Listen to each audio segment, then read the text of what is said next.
Hi everyone, welcome. My name is Charisse Esparza and I am the Chief Product Officer for SecurityGate.io. And with me, I am so humbled and excited to introduce one of our customers, Kenny Mesker from Chevron. Kenny? Thank you so much for having me. I appreciate it. Can you give us a little quick intro of who you are, what you do, and... So my name is Kenny Mesker. I work with Chevron. And my title is I'm an industrial control system cybersecurity advisor. And so what I do is I deal a lot with the sort of architecture, governance, almost any IT sounding cybersecurity side of the industrial control system cybersecurity. Excellent. Well, excited to have you here today. Kenny joined us because we've actually been working together a little bit over a year now. And I know earlier you probably talked about your journey in this industry in terms of getting Chevron to a point of maturing their cyber assessment and conformance program. Tell us about this journey where you are today and how digital transformation has played a part in that. Sure. So we're at a point in the journey now where we've done the activity enough and we are mature enough that we trust the results, we trust the way we're performing this, but it's still quite manual and it's still in many ways inefficient from a travel and resources and those sorts of things. And so Chevron is definitely in its own company journey is now we're promoting this idea that we can succeed in any environment, and that has to do with price of oil and the corporate strategy and all of those parts, and of course digital transformation is a huge part of that. And so this project, its own digital transformation, we're trying to recover as much as we can on the efficiency side now. So we trust the results. Now let's see if we can get those results quicker, better, cheaper, that sort of thing. So I imagine having this program in a manual state for a lot of obvious reasons. I think when listeners are hearing you explain the program, they might be able to identify with their current state of the program, which might be manual. That's how a lot of companies start off, and that's okay. I think, what was the transition point for you guys? What were the pain points that got you to, okay, it's 5 years, we got to do something different? So in a 5-year span, we had cycled through this program twice. Wow, twice. That is, we've run these assessments, we've done these data gathering exercises across the entire corporate fleet twice by that point. So now we know where the pain points are, which is we're impacting our customers. I felt a little too much. That was the main touch points. The touch points, yeah. And so at the end of the day, it's an investment in time. We are obviously, that's our job, so it's not an outlandish investment in our time, but our customers, this isn't their job. Their job is to do operational technology in their own business units and not spend a lot of time with cybersecurity people talking about that.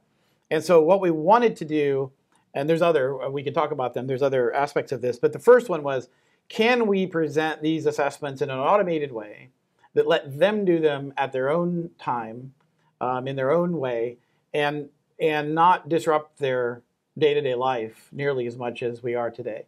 And that was our first directive, was let's see if we can do that. And not get the data lost in Excel sheets and Outlook inboxes. So the second part, yeah, obviously, and so after we've delighted our customer, which is always our primary objective, how can we delight our other customer, which is the management and the executive side of Chevron? And so how can we ensure that data is, there's a data lifecycle, right? It starts out as data and then becomes information and then knowledge and then insight and then wisdom. Well, we were at roughly the knowledge side of things, but we wanted to be able to go further into insight and wisdom.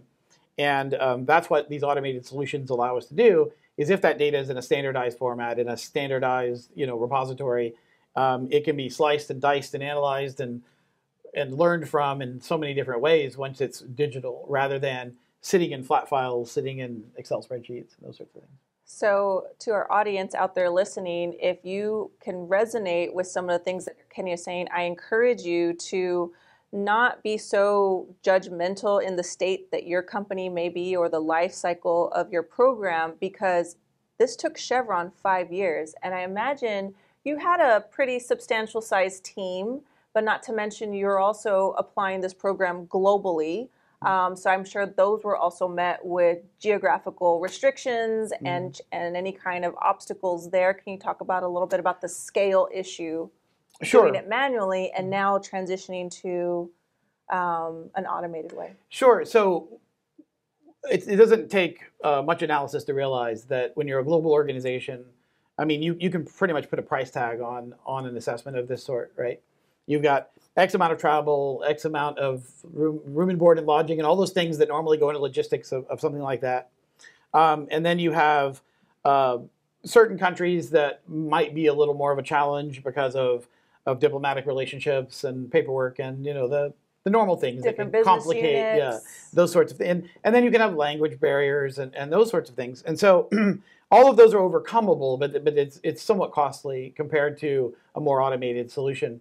Now, what we dreamed of from day one, so this wasn't something that we stumbled upon later. There was the idea that we would automate from the get-go. But we needed to understand what we were doing before we could teach someone else to do it and then automate that process.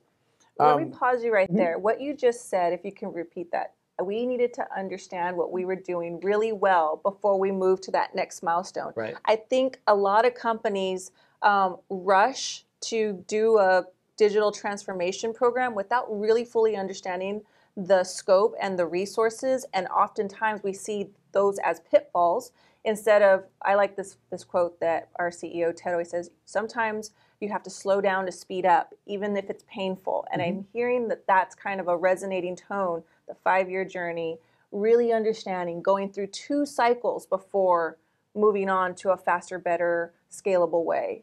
That's incredible. It's kind of based in this concept of iterative design. And so I think a lot of companies have been doing iterative design long before Agile and those sorts of things came along, right?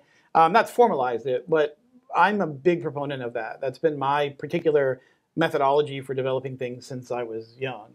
And that is understand things at a very fundamental level and then build upon that, right? And every time you do that, it's another iterative step towards maturity. And so at some point, you will always naturally gravitate towards automation. At some point, that's always going to be the next phase. So I recognize that on day one. Everything we did from a planning perspective, from a tool perspective, from identifying the people, processes, and technologies, standardizing on a framework, all of that was with the idea that someday this is going to be an automated solution. And a solution that I no longer have to get on an airplane or have someone get on an airplane to go execute. What I can do is I can turn it into a service delivery model where, hey, it's your time to go into the tool and execute this for yourself, and we're here to support you as needed. But I don't have to come disrupt your life. And you can do it in your own time, at your own pace, with your own allocation of resources, without us having to force you into some sort of model. And that's what automation brings, is a lot of flexibility. And to that note, I think there's some misconceptions with digital transformation, is that it's that it steals your job or it's a reduction of force, when actually, if you repurpose that time that you're given back, you're able to focus on the critical aspects of the program that typically never get off the ground, such as the remediation, such as the validation, such as that guided service delivery approach, where you're now not so much in a consultative manner, but more so ensuring a start to finish to the program instead of just starting off. Yeah, we have leadership that uses an interesting phrase that I've really learned to love, and that is, you should always be trying to put yourself out of a job, and you will always have a job. And that's a lot of what digital transformation is about. If I can find a way to actually minimize the amount of work I need to do, I can go do lots of other work. And that's what we're trying to do with the automated solution for this one simple example, right, of many, many things that we're automating and digitizing. But if I can take and more efficiently use the end customer's time or consume that time, then they're free to go do other things. And believe me, they have plenty to do. So that is one of the huge wins that we found with this.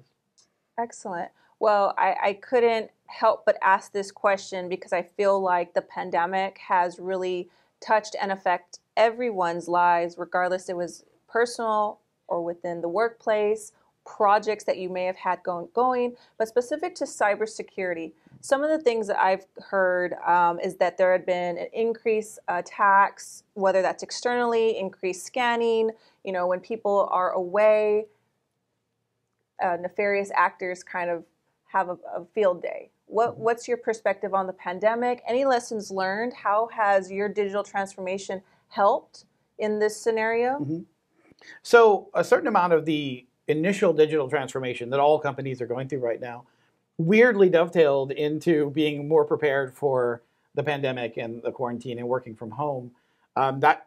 That wasn't something we could plan for, but luckily that was one of the first places that we and most companies have started, right, is increasing this capability to do things in the cloud, do things remotely, and that. So in many ways, we haven't seen as much impact from that perspective as far as like working from home resources, those sorts of things. That was a fairly smooth transition. We were pretty well postured for that. From a cybersecurity standpoint, we've clearly seen a lot more cyber activity, right? There's the old saying is wait for your enemy to be down and kick them harder. And so right now, a lot of we're getting better. It's been 6 months, right? So that even that national posture has changed. But initially, it was rather we weren't on our best foot, right? As a country and as many companies, it wasn't something we were planning for. Last week we were at work, and this week we're all at home. Exactly. And so we did see a rise in activity.